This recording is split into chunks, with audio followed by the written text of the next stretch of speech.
नमस्कार, गावगाडामध्ये आपलं स्वागत आहे. आज आपण आलेलो आहोत घाटणे, तालुका मोहोळ, जिल्हा सोलापूर या गावी. आज ज्या शेतकऱ्याकडे आपण आलेलो आहोत त्या शेतकऱ्यानं पहिला त्यांचा गाय म्हैस पालनाचा व्यवसाय होता.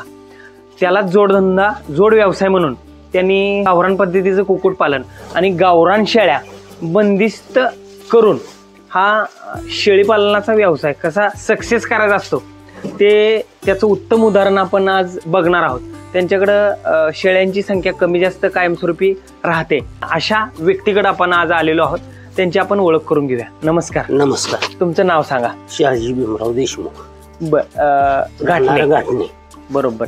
तर तुमचा जो पहिला व्यवसाय होता गाय म्हैस पालन किंवा म्हशी तुमच्याकडे भरपूर होत्या.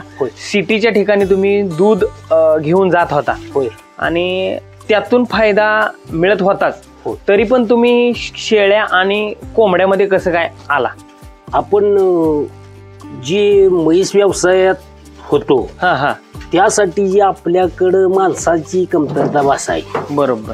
मग तरी त्या म्हशी गायी असताना बी कमी करून व्यवसाय बंद करून ह्या शेळ्या कोंबड्यात का सरकलो तर ह्याच माणसावर शेळ्या कोंबड्या बी होऊ शकायला लागल्या. बरोबर. आणि आपल्याला तिकडं जी 4 पैसे मिळणार होतं ती हिथं बी मिळायला लागले ह्या शेळ्यात आणि कोंबड्यात. बरोबर. आणि सगळ्या व्यवसायाला सांगड बसून आपलं म्हणजे व्यवस्थित म्हणजे गाय म्हैस पालन आणि शेळ्या आणि कोंबड्या पालन ह्या तेवढ्याच माणसामध्ये तुम्हाला ती सांभाळता यायला लागली. त्याच्यामुळे तुम्ही ती हळूहळू वाढवत. आता हे तुम्ही जे कंपाऊंड जे मारलेलं आहे ते भयानक मोठं कंपाऊंड मारलं. हे तुम्हाला कोणी सांगितलं इतकं भयानक मोठं मारायला लागते म्हणून? आपण काय केलंय की आपल्याला ही व्यवसाय करायचा आहे. मग ही जी कोंबड्या आपण सुरुवात काय पिल्लं काढून वाढवा केला. मग वाढवा केल्यावर हितच आपल्या म्हणजे एवढंच म्हणजे काहीतरी 5-4 गुंठ्याच होतं. म्हणजे कंपाऊंड बी नव्हतं. रान एवढं जनावरांसाठी शेळ्या कोंबड्यासाठी. पण काय व्हायला लागलं की त्या वैरणीतनं मुंगच ये बोका ये घास म्हणजे घास असेल काय असेल वैरण जी असेल त्यातनं ती कोंबड्यांसाठी त्रास व्हायला लागला. बरोबर. मग त्याच्या संरक्षणाला आपण किती जरी थांबलो तरी ती संरक्षण होईना झालं. मग म्हणलं लहान जे आपण करायचं आहे आपल्याला कुणी एवढी म्हणजे आपण कुठं माहिती बी घेतली नाही. मग आपलं साधारणतः साधच मारलं पण कोंबड्या जास्त झाल्या तर भरपूर जागा फिरायला असावी म्हणून ते केलं. आणि त्यात ती केल्यामुळं शेळ्यांचा पण वाढवा आपला आणि त्यात खापलं चालला म्हणजे दोन्ही मिळून दोन्हीसाठी बी मुक्त झालं. ते त्याच्यामुळं कसला वास नाही. आणि ही आता आपण गरजेनुसार आणले. नेहमीच आपण साळीचा भुस्सा किंवा जोडगावाचा भुस्सा जोडगाव भरडलेला असतं. मोहोळमध्ये एक गिरणी आहे तिथनं आपण 2-4 गुती आणतो. ती 3 ते 4 महिने एकदा टाकली की काढायची. आणि ह्याचा खत 200 रुपये ठिकाणी विकला जातो. बरोबर. आणि ही लाकडं कशाला बांधलेली? ही जी बांधले ही रात्रीचं काय करते खाली बसायला बरोबर. ही पूर्ण एक सुद्धा कोंबडी खाली राहत नाही ह्याच्यावरच बसते. सगळ्या कोंबड्या ह्याच्यावर बसते. तर ह्याच्यामध्ये तुम्ही हे जे शेड मारले तर हे शेड तुम्ही पहिलं जनावरांसाठी मारलं होतं का खास शेळ्यांसाठी मारलं? आपण खास गाई म्हशीच्या नियोजनच दावणी बिवणी करून आणि शेळ्या कोंबड्या वाढवल्यावर म्हणजे एकदम बी ते बी झालं नाही आपल्याला थोडं वाढवत. बरोबर. गरजेनुसार म्हणा कसं आपल्या ज्या अडचणीनं म्हणा जसं वाढल तसं. बरोबर. आणि पुन्हा ही शेळ्या कमी जास्त जर केल्या आपण तरी आपण ह्या 4-5 वर्षात नेहमीच एक 2-3 महिन्याला 4 महिन्याला 3-4-2 आपल्या काय म्हणजे भांडवलानुसार बकऱ्याची पिल्ली आणतो. आणि त्याचं एक 3-4 महिन्यात डबलच्या हिशोबात का होईना आपल्याला मोबदला मिळतो. म्हणजे 2-3 महिने सांभाळलं की त्याचं डबल तरी कमीत कमी उत्पन्न होतच. हे करत करत तुम्ही बाहेरच्या 2-3 शेळ्या आणताय. 2-3 पिल्ली आणताय बोकड. तर ते 3 महिन्यानंतर जेवढ्या पैशाला आणलेले त्याच्या डबल पैसे तुमच्यात ह्या मॅनेजमेंटमुळं होतंय. की आपण जर का 3-3.5 शेवट 4,000 पर्यंतचा बोकड आणला तर 3 ते 4 महिन्यात 8-9 हजाराला बोकड जातो. आणि तरी ह्या वर्षी पण आता ह्यांची 15 पिल्ली विकली. बरोबर. ती 15 पिल्ली कितीला विकली ती? 15 पिल्ली काहीतरी बघा 75,000 ह्या वर्षातली? या वर्षातली. बर. ती 4 महिन्याच्या आतली पिल्ली. 4 महिन्यातली म्हणजे ह्या 6 महिन्याच्या आतला ही हे आहे म्हणजे फायदा आहे. फायदा एक फायदा महत्वाचा म्हणजे ही नवीनला जी मिळवून घेत नाही ती किंवा त्यांचा मिलाप न होण्यानं मारामारी कर काय कर ती नुकसान होणार आहे. त्याच्यासाठी ह्या 5-6 शेळ्यावरनं जर का किंवा 4-2 असू द्या त्याच्यावरनं वाढवा केला तर 1-2 वर्षात भरपूर शेळ्या होत्या. बरोबर. त्यांना मार्गदर्शन करणारं असं कोणतरी लागतं. त्याच्यासाठी एक घरात आपल्या एक शिकलेला माणूस लागतो. असाच व्यक्ती त्यांच्या स्वतःच्या घरात असल्यामुळे हे वेगवेगळे प्रयोग करून त्यांचा स्वतःचाच मुलगा, आपण आता त्या मुलांची थोडीशी चर्चा करूया. नमस्कार. नमस्कार. तुमचं नाव सांगा. उल्हास शहाजी देशमुख. उल्हास शहाजी देशमुख. तुमचं शिक्षण पहिल्यांदा मला सांगा. शिक्षण BA शिक्षण झालंय. हा, मग ते शिक्षण झाल्यानंतर तुम्हाला नोकरीच्या शोधात न फिरता तुम्ही ही व्यवसाय वडिलांचा होताच. वडिलांच्या व्यवसायाबरोबर तुम्ही त्यामध्ये वेगवेगळे प्रयोग करत गेलात. आता तुम्ही मला सांगितल्याप्रमाणे. तर ह्याच्यामध्ये वेगवेगळं नेमकं काय काय केलंय आतापर्यंत तुम्ही? आतापर्यंत बदल म्हणजे आपल्याकडे फक्त मशीन गाईच होत्या. बरोबर. हा. त्याच्यामध्ये कोंबड्यांची एक वाढ केली. बरोबर. तर शेळ्या बी होत्या पण थोड्या होत्या. हा हा. आता बकरी पालनचं बी चालू केलंय आम्ही. बरोबर. ते बी म्हणजे आता 25-25 लॉट चालू करणार आहोत. आतापर्यंत 5-5 घेतले. साधारणतः 4 झालेत आमचे 4 घ्यायचे लॉट. बरोबर. बरं का. त्याच्यामध्ये आम्हाला बऱ्यापैकी प्रॉफिट मिळालेला आहे. म्हणजे डबलच मिळलंय, घेतलेल्याच्या डबल झालेला. तुम्ही आणि आता कोंबड्यांसाठी आजोला म्हणून एक वनस्पती आहे, पाण्यावर येते ती. होय. तर त्याच्यासाठी ते कोंबड्यांना चांगलं आहे. बरोबर.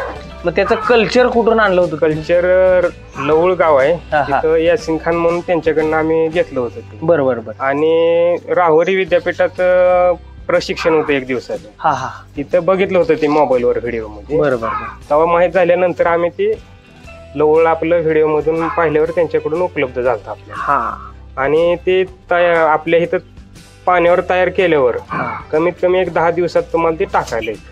हा, म्हणजे ते कोंबड्यांना खाद्य म्हणून कोंबड्यांना तुम्ही शेळ्यांनाही वापरू शकता. तुम्ही ते चारून आणि हे आपली वैरण ह्याच्यामध्ये काय फरक जाणवला तुम्हाला? फरक म्हणजे शेळ्या चमकतात, बरोबर, चमक वाढते. कोंबड्यांची बी तशीच म्हणजे हे आहे. हा, म्हणजे अंडी उत्पादन वाढतं, कलर वाढतो, वजन वाढतं. बरोबर. आणि लहान पिल्ल्यांची वाढ झपाट्याने होते, रोगाचे प्रमाण कमी होते. हा, बरोबर विषय. तर आता इथून पुढं काय करणार आहे तुम्ही? आता पुढं इथून पुढं तर आपल्याकडे कायम 8 गायी ते 9 गायी राहणार आहेत. बरोबर. आणि 20-25 बकऱ्याचे लॉट चालू राहणार आहेत. हा, कमीत कमी आपण वर्षाकाठी 6 लॉट तर घेणार आहे. हा. आणि देशी गावरान कोंबडी ही आपल्याकडे कायम 500 कोंबडी राहिली इथून पुढे. मग आता ह्या कोंबड्यांचं जी जे कोंबड्या दिसतात आम्हाला, तर त्या कोंबड्या कुठून तयार केल्या किंवा ते कुठून आणल्या होत्या? मग आता ह्याच्यामध्ये सगळ्यात महत्वाचं अडचण अशी आहे, बाजारात तुम्ही जर घेऊन गेला तर बाजारात जे तुझी घेणारा जो आहे तो घेणारा म्हणतो ही DP क्रॉस आहे किंवा ही क्रॉसची वाटते जात. त्याचं काय त्याच्याबद्दल आपण घेतानाच आपण शेतकऱ्याकडनं घ्यायची. बरोबर. आणि ते आपल्या बी लक्षात आलं पाहिजे की प्युअर गावरान, आणि प्युअर गावरानच फक्त अंड्यावर बसते. DP क्रॉस ती बसतात पण ती जास्त दिवस खुडक राहत नाही. त्यांचं अंड्याचं प्रमाण जास्त असल्यामुळं ती खुडक जास्त दिवस राहत नाही. मग ही तुम्ही बाहेर ना आणल्या होत्या का? नाही, हे आपण आपल्या गावात घेतले 5 कोंबड्या. पुन्हा बऱ्यापैकी मार्केट राहिल्यामुळे आपण 300 पर्यंत गेलोय. आता दिवसभर काय एक माणूस राखू शकत नाही, सारखं जाणार, ती फिरणारी जात आहे ना कोंबड्यामध्ये. जिथं पाणी घाण दिसेल तिथं जाणार, ते आवर्जून जाणार. बरोबर आहे. मग मंगस म्हणा, बोका म्हणा, ती घेऊनच जाणार त्याला. बरोबर. ती जी पाठीमागे जी दिसते ती कुंपण, ती लाकडाचं कुंपण हे घरच्या घरीच तुम्ही मारले? घरीच केले. घरच्या घरीच. म्हणजे त्याला दुसरं काय जास्त खर्च न करता? नाही, काहीच. म्हणजे पहिलं कमी खर्चामध्ये तुम्ही ते सगळं मॅनेजमेंट केलं, कमीत कमी खर्चामध्ये जास्तीत जास्त उत्पन्न पहिल्यांदा काढलं, आणि त्यानंतर तुम्ही कंपाऊंड वगैरे मारायचा विचार केला. ते मग आता तुमच्याकडे आता सध्या म्हशी आणि गायींची संख्या किती आहे? साधारणतः म्हशी 5 आहेत आणि गायी 5 आहेत आणि 7 कारवड आहेत जर्सी. आणि एवढं असून शेळ्या 15च्या दरम्यान. हा 15. आणि कोंबड्या साधारणतः 300 राहील. या एवढ्या सगळ्या जनावरांसाठी, या प्राण्यांसाठी जागा आणि जे कंपाऊंड मारलेलं आहे तुम्ही ते किती गुंठ्यामधलं आहे? शेड आहे जवळजवळ 35 बाय 20-25 आहे. बर. आणि 17 गुंठ शेड धरून जागा आहे.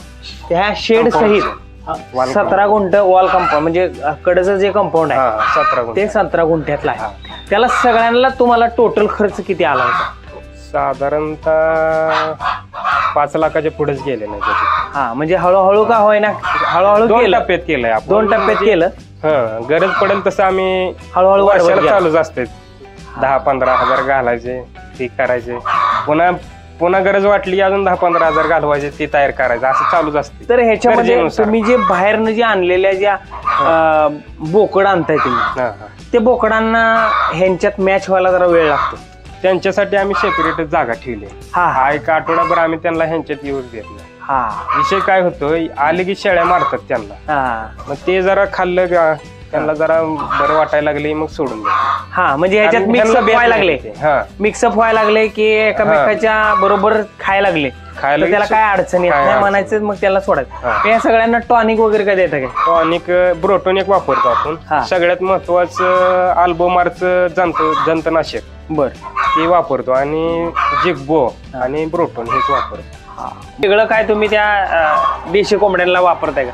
लिक्विड मधनं म्हणलं तर लिक्झिन पावडर, आजार प्रमाण कमी राहावं म्हणून, आणि ब्रोटोनच वापरू त्यांना. समजा ही आजारी अंड्यांसाठी ओसेमिन कॅल्शियम मिळतं. बर. ते आम्हाला कुंभार सरांनी सांगितलं. ओसेमिन कॅल्शियम.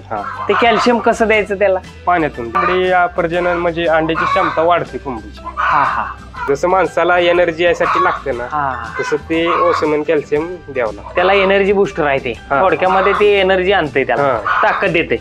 बरोबर आहे. अंदाजे आपल्याला शेळ्यांमधून 2-2.5 लाखाचा तर सहजासहजी फायदा होतो. म्हणजे तुम्ही मधून अधून 4-5 तुम्ही घेताय. तसं आमच्याकडे माप नाही, सारखं विकताव सारखं घेताव, त्याच्यामुळे ते प्रॉफिट चालूच आहे. ते एवढा कंपल्सरी 2 ते 2.5 लाख धरून. नाहीतर बघणाऱ्यांना वाटेल 5 शेळ्या 2.5 लाख रुपये कसं. बरोबर आहे ना. आपले 4 लॉट झालेत ह्या वर्षात. ह्या वर्षात 4 लॉट. तुम्हाला सांगतो, गेल्या वर्षी ऑक्टोबरला चालू केला.